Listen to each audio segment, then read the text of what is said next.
aí, Samuel? Cacetinho ou fatiado? Cacetinho. Cacetinho? Cacetinho. O que tu mais comes é o cacetinho? É o cacetinho. É o cacetinho. Uhum. Às vezes o fatiado é mais cômodo, porque tu deixa em casa ali uns 2, 3 dias. Não, né? eu não costumo ter o pão, assim, mas quando eu compro, eu vou no cacetinho. É gostoso demais. Quentinho, né? Aquela manteiguinha. Verdade. Eu gosto com mel. Eu gosto com mel. É bom. É bom também. É bom também. O que não é bom é o resultado para 2 dos nossos 3 times. Samuel, te dar uma boa tarde primeiro, né? Para todos que estão nos acompanhando nesta segunda-feira. Nova semana importante, Samuel. E dizer que eu tô preocupado, tá? E antes a minha preocupação era só com o Grêmio. Agora a minha preocupação é com o Grêmio e com o Internacional também. Porque por vezes vão se criando algumas narrativas por parte de dirigentes, por parte de integrantes de comissão técnica, no caso específico os treinadores. E o torcedor acaba acreditando nessas narrativas, Samuel. Então cabe a nós, imprensa, que não trabalhamos nem em Grêmio, nem em Inter, nem em Juventude, vir aqui e tentar explicar algumas coisas para o torcedor, que também é nosso telespectador. No caso específico do Grêmio, tá? O Grêmio foi goleado pelo Juventude por 3-0, Campeonato Brasileiro. E aqui primeiro, não é nada contra o Juventude. O Grêmio é que está numa sequência muito complicada. Sim. Nós sempre falamos aqui da força que tem o Juventude em casa, que o Juventude tem problemas fora do Alfredo Jaconi, mas que lá as coisas vêm acontecendo. Quando o Juventude pegou o líder do campeonato no Alfredo Jaconi, fez o quê, Samuel? Ganhou. E quando pegou um time que está na zona de rebaixamento... Ganhou. Ganhou também, né? O Jeromel voltou a falhar, né? O que é muito sintomático, perto do que o Grêmio está vivendo, né? Um dos maiores ídolos da história do clube, que dificilmente cometia um erro, né? Falhou mais uma vez em um gol. E dessa maneira, Samuel, o Juventude venceu o Grêmio com naturalidade por 3-0. Poderia ter sido 4 se tivesse um gol que não fosse anulado. E poderia ter sido 3-1 também se tivesse um gol do Grêmio marcado pelo Edenilson, que o impedimento também não tivesse sido assinalado. Na verdade, foi o árbitro de vídeo que acabou marcando. O discurso depois do jogo foi basicamente o mesmo, tudo repetido. Os dirigentes bancando a permanência do Renato, que chegou a insinuar que iria pedir para sair, mas os dirigentes nem deixaram ele começar esse assunto. Mas o Grêmio está afundado na zona de rebaixamento do Campeonato Brasileiro, né? E olha, é dramático se o Grêmio chegar a cair de novo. Eu sei que falta bastante tempo, mas é preocupante a situação. E é horrível. E aí não dá para dizer que o Grêmio é um dos maiores times do Brasil, porque os maiores não podem cair tanto. 4 vezes daí não seria, pode, né? O Samuel, assim, né? Quando se perde, se procuram culpados, né? E eu não tô aqui para acusar ninguém, mas eu tô aqui para analisar um trabalho. Faltam jogadores? Faltam. Poderia ser melhor o time? Poderia. Mas com o que tem aí, o Grêmio poderia render mais? Também poderia. E aí? Não, então eu tô colocando um pouquinho na conta da direção, eu tô colocando um pouquinho na conta do técnico Renato Portaluppi e tô colocando um pouquinho na conta também dos próprios jogadores, né, Samuel? O Grêmio não faz gols, não consegue fazer. E toma muito. O Grêmio tem uma média de gols sofridos esse ano de mais de 1 por jogo. E uns gols aqui intomáveis, né? Pois é. Não pode. O goleiro não pode tomar gol daquele tipo. E o Renato chegou a dizer também que acabou o rodízio, tá? O revezamento dos goleiros. Ele tirou o Marquezinho nesse jogo, botou o Rafael Cabral. Samuel, as coisas assim, elas não estão fluindo pro lado do Grêmio com uma certa naturalidade, como sempre fluíram graças a Renato Portaluppi. Sim. E te digo mais, e já falei isso aqui há 2 ou 3 rodadas, e todo mundo nos acompanha. Se não fosse Renato Portaluppi, se fosse Felipe Bueno, se fosse Samuel Vettori, se fosse qualquer outra pessoa com qualquer histórico minimamente ligado ao Grêmio, por que eu estou fazendo essa analogia? Porque a história do Renato, ela se confunde com a história do Grêmio, né? É título de Libertadores como jogador, é título de Libertadores como técnico, é título de campeão do mundo marcando os 2 gols da vitória. Então, a história do Grêmio, ela caminha lado a lado com a história do Renato. Se fosse qualquer outro personagem da história, o Roger Machado, por exemplo, que é outro grande personagem da história do Grêmio e que vem fazendo esse trabalho no Juventude. Mas que não tem a força do Renato. Resistiria? Não. Não resistiria. Ninguém resistiria. Por muito menos já teria sido demitido, porque o Grêmio vem acumulando fracasso atrás de fracasso, perdeu para o maior rival, perdeu o segundo clássico regional, agora válido pelo Campeonato Brasileiro. Não, então não jogou só o Juventude. Eu não consegui ver o jogo porque eu trabalhei no do Inter, né? Mas obviamente depois eu escutei pela Rádio Guaíba, eu dei uma olhada nos melhores momentos. O Juventude dominou, né? Dominou. O Juventude foi amplamente superior, né? Roberto, o Roger e a equipe toda dele, né? E traduziu, Samuel, por vezes o Juventude vinha fazendo boas atuações e não conseguia traduzir em resultado. Sim. Mas quando se ganha de 3-0, eu acho que está mais do que explicado de que tudo que aconteceu futebol. Foi muito positivo. Separamos trechos, tá? De Roger Machado, técnico do Juventude, Renato Portaluppi, técnico do Grêmio, e você acompanha agora. A gente construiu a vitória desde o primeiro minuto, né? Nos primeiros instantes ali, observando as movimentações, a estrutura para a gente ajustar os times de marcação, mas nunca abrindo mão do que nos caracteriza dentro e fora de casa, que é a gente, sempre que possível, subir para o bloco, para o campo de ataque e poder pressionar com o intuito de, no primeiro momento, retomar a bola, no segundo momento, fazer o adversário acelerar um passe, e no terceiro momento, na segunda bola, a gente retomar ainda dentro do campo do adversário para começar a construir, né? E eu acho que isso aconteceu desde o primeiro momento. Quanto ao jogo, hoje nós não estivemos tão bem. Infelizmente, nós falhamos no gol do Juventude, depois a gente não se encontrou. Tivemos alguns lances bem duvidosos durante a partida, no caso do gol do Ednilson, o pênalti no Vila, mas não vamos ficar aqui dando desculpas porque nós perdemos o jogo, a gente sabe que precisamos melhorar na tabela. A gente precisa falar pouco e trabalhar bastante, continuar o trabalho.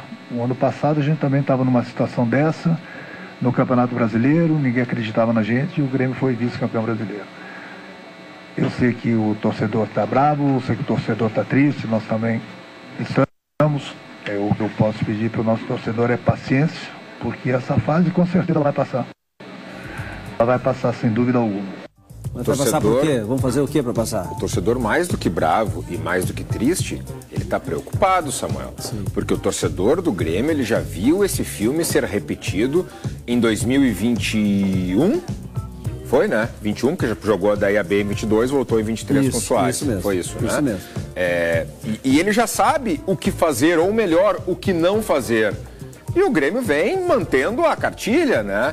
Para a cartilha do Grêmio ficar assim, ó, aquela do rebaixamento ideal, só se já tivesse no terceiro treinador com 14, 15 rodadas, né? E não dá para comparar com o Grêmio do ano passado, né? Não dá, porque no ano passado tinha um alienígena no time, que foi o grande responsável por fazer o Grêmio ser o que foi no ano passado por causa dele, né? Eu gosto de futebol, acompanho, mas não entendo, olha, nada. E eu tô vendo isso. Eu tô vendo, não dá para comparar com o ano passado. Mas, Samuel, nós falávamos desde o ano passado as carências, as deficiências, exaltávamos também as virtudes, né? E aí as pessoas, mas o Felipe só vê o lado ruim, o Felipe é muito pessimista. Não é, gente, é o futebol, é um esporte, não existe uma receita de bolo para conduzir o futebol, mas existem algumas decisões que elas são muito evidentes, baseado em tudo que já acompanhei nessa vida ligado a esse esporte, Samuel. E do jeito que está, com as peças que tem, desempenhando o que estão desempenhando, o Grêmio não vai sair dessa situação. E o técnico Renato Portaluppi, ele usa justamente de todo o poder que ele tem, da estátua que ele representa, né, para tentar tranquilizar o torcedor do Grêmio. Mas o que o Renato vai dizer também numa entrevista, Samuel? O Renato vai chegar ali, vai sentar e vai dizer, gente, eu tô preocupado, eu acho que nós vamos ser rebaixados. Não vai falar isso, né? Não vai, né? Não vai? Então ele também tem um discurso pronto, um discurso ensaiado, que é para tranquilizar o torcedor. O Grêmio vive uma semana bastante complicada, Samuel. Vai enfrentar o Cruzeiro em Caxias do Sul no meio de semana, tá? O Cruzeiro em ascensão no Campeonato Brasileiro, com grandes reforços contratados, 2, inclusive, ex-jogadores do Grêmio, o Wallace, campeão da Copa do Brasil de 2016, e o Matheus Henrique, o Mateuzinho, que foi campeão olímpico com a seleção brasileira, né? São jogadores que estão para estrear, clubes se movimentando no mercado, e até agora a gente não vê esse tipo de movimentação do Grêmio. E domingo, tá? Foi confirmado para domingo, aquele jogo de volta que o Grêmio está devendo contra o Operário de Ponta Grossa, do Paraná. O Grêmio empatou em 0-0, lá no princípio das enchentes, como o jogo foi no Paraná, lá em Ponta Grossa, o Grêmio conseguiu jogar, mas depois não conseguiu jogar aqui em Porto Alegre. Sim. Nem vai conseguir jogar. Vai ser em Caxias do Sul no domingo, também no Centenário, também o Grêmio como mandante, às 11 horas da manhã. Bom, não entre em bola dividida com a Solução Financeira. A vitória é certa, não é mesmo, Ana? Boa tarde. Boa tarde, Felipe. Boa tarde para ti que está acompanhando aqui o esporte nessa segunda gelada, né, Felipe? Tá muito frio, mas olha, meu amigo e minha amiga, o que não pode ficar fria é a tua vida financeira. Chega de entrar em gelada. Você, minha amiga e meu amigo, que comprou um carrinho financiado, não tá conseguindo pagar e o banco tá te ameaçando, dizendo que vai tomar o teu veículo, e olha que isso acontece mesmo. Eu te aconselho a entrar em contato conosco, a Solução Financeira, e até a Benjamin Constant 1170 o mais rápido possível. Antes de ir, já tira a foto do teu carnê do financiamento, envia aqui no nosso WhatsApp que a gente pode e a gente vai resolver o teu problema financeiro. Mas antes eu quero que você olhe esse recado. Eu me chamo Walter, eu tinha uma dívida no cheque especial e ela estava no valor de 17.700. Com a Solução Financeira, eu consegui fazer a quitação por 2.700. Faça como eu, venha para a Solução Financeira. O Walter não perdeu o tempo dele, muito menos o carro e o dinheiro. Ele economizou um desconto de R$15 mil, foi quitado de uma vez por todas esse carro. E isso vai acontecer na tua vida ainda hoje, ainda essa semana. Manda agora no WhatsApp que a gente está aguardando a tua mensagem. Está sempre na tela, né, Ana? É o 519-8324-7244 é a Solução Financeira ganhando de goleada dos seus problemas financeiros. Internacional. Foi um domingo especial, um domingo depois de mais de 70 dias que o torcedor do Inter teve o prazer, o privilégio de voltar a jogar no Beira-Rio, de acompanhar um jogo do Inter no Beira-Rio, depois da enchente. 34 mil torcedores, ou quase isso, compareceram até a Casa Colorada, mas o Inter perdeu para o Vasco por 2-1 e ainda foi vaiado pela torcida. O Adson fez esse gol, o Lianco, né, fez de cabeça esse segundo gol, Lincoln fez de cabeça esse segundo gol para o Vasco, e o máximo que o Inter conseguiu foi nessa insistência do Bustos aí, ó.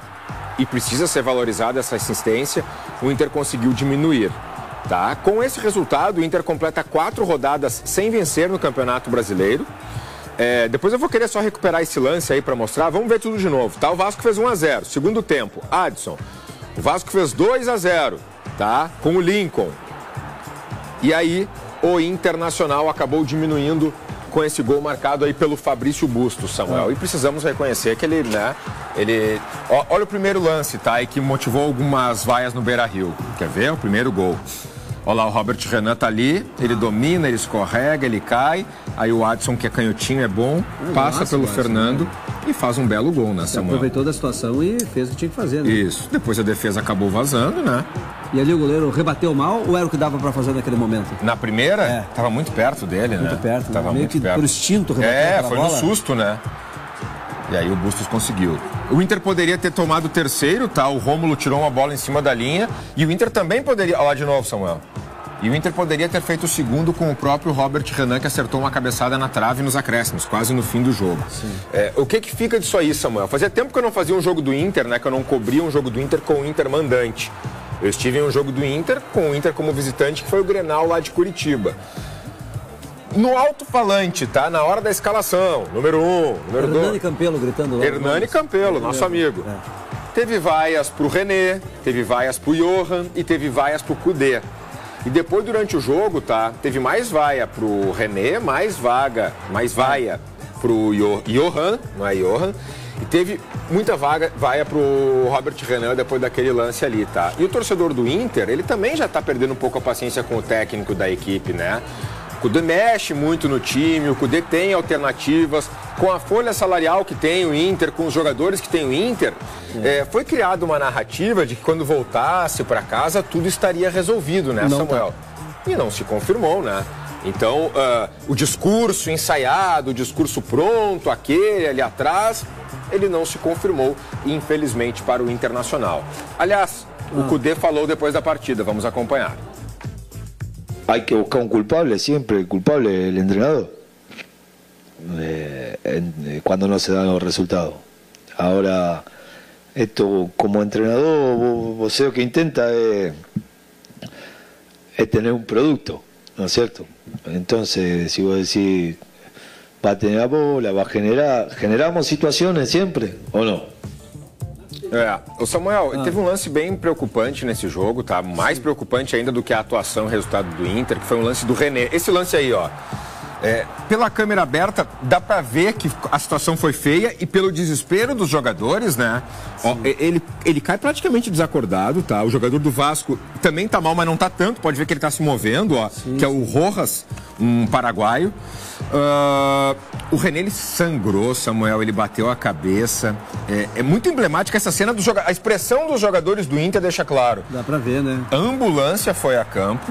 Tá? E o René, ele foi socorrido, foi encaminhado ao Hospital Mãe de Deus. Passou a noite em observação e o Inter acabou de divulgar aqui, Samuel, ó, que ele já está, que já foi liberado. Ó. O atleta René teve alta na manhã de segunda-feira. O jogador teve boa recuperação durante a noite, ficará de repouso hoje e amanhã, retornando às atividades físicas de maneira gradual a partir de quarta-feira. Tem todo aquele novo protocolo estabelecido pela CBF de concussão cerebral. Não bate a cabeça, né? Isso. Ele vai ter que ser agora mais observado, né? O Internacional provavelmente não vai escalar no jogo de quarta-feira contra o Juventude. Não sei nem se no jogo de sábado contra o Juventude. Essa foi a foto que ele postou lá no hospital, lá no Mãe de Deus. Samuel, consegue ver que ali no meio, tá escrito ali, ó, tem um patch. A gente chama isso de patch no futebol. Tem um símbolo do Inter, certo? Certo. Tem o símbolo ali do material esportivo, certo? No meio. E no meio tem voltamos pra casa. Que é isso aqui, Mal, por gentileza, ó. O departamento de marketing do Internacional ontem acabou presenteando parte da imprensa que estava no estádio Beira-Rio com essa caneca. De um lado aqui tem o símbolo do Inter, ó. E aí, se eu girar, tem exatamente esse patch voltamos pra casa. A caneca, ela está à venda na lojinha do Inter ali, normal. Eu sou do tempo da lojinha, por isso que eu falo lojinha, né? E a camisa com o patch, elas vão ser leiloadas, todas que os jogadores usaram, para que o Internacional possa arrecadar recursos para tentar dar uma abatida no que precisou fazer para reerguer o estádio Beira-Rio. 10 milhões, 10 milhões de reais. Falamos na semana passada. Então, é uma atitude bem legal do Internacional, tá? Os valores das canecas, eles não são revertidos, mas fica como uma lembrança, né? Certo. Principalmente para aqueles 34 mil que foram ontem ao Beira-Rio. Achei que ia dar mais. Eu também achei. Mas frio. Choveu, tava frio, demais. Chuva, né? E as camisetas, sim, né? Para quem tem uma situação financeira mais favorável, elas vão ser leiloadas e fica aí também para ajudar e contribuir com. Como é que é, Mamal? Ah, sim, Mamal. Perguntando se tu vais usar a caneca. Essa caneca, dia a dia. Eu vou dar de presente, ela nem sabe ainda. Pra minha mãe. Minha mãe é colorada. Acabou de ficar sabendo. Minha mãe é colorada. Tua mãe é colorada? Vou falar pra ela agora. Puxou a mãe ou o pai? Pai é gremista. Puxou a mãe ou o pai? Não posso contar. Não posso contar. Esse cara Tabela de classificação do Campeonato Brasileiro. Flamengo, mesmo tropeçando, continuou na liderança. Botafogo e Palmeiras encostaram. São Paulo, Bahia, os times que estão na parte de cima da tabela.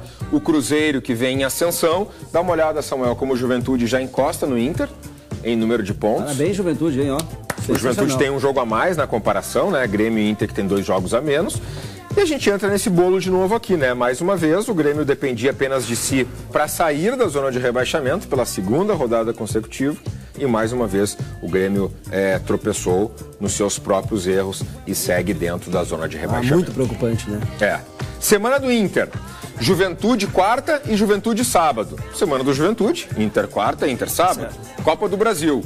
Ou seja, se já tem pressão pro Cudê, se já tem cobrança pro Cudê, o Inter foi eliminado por Juventude no Campeonato Gaúcho, para quem não se lembra. E o Inter viu que o Juventude fez com o Grêmio ontem, né? O arrodeão que deu no Grêmio. Então, é uma semana que pode ser determinante para a comissão técnica do Internacional. E a do Grêmio tem Cruzeiro pelo Campeonato Brasileiro e o Operário de Ponta Grossa pela Copa do Brasil. Também não é fácil, né? Do jeito que tá o Grêmio, exatamente. Não é fácil também, não. Beleza? Então tá, vai usar o... Presente pra mãe. Presente pra mãe. Então tá bem. Até amanhã? Amanhã? Amanhã. Até amanhã. Boa tarde a todos.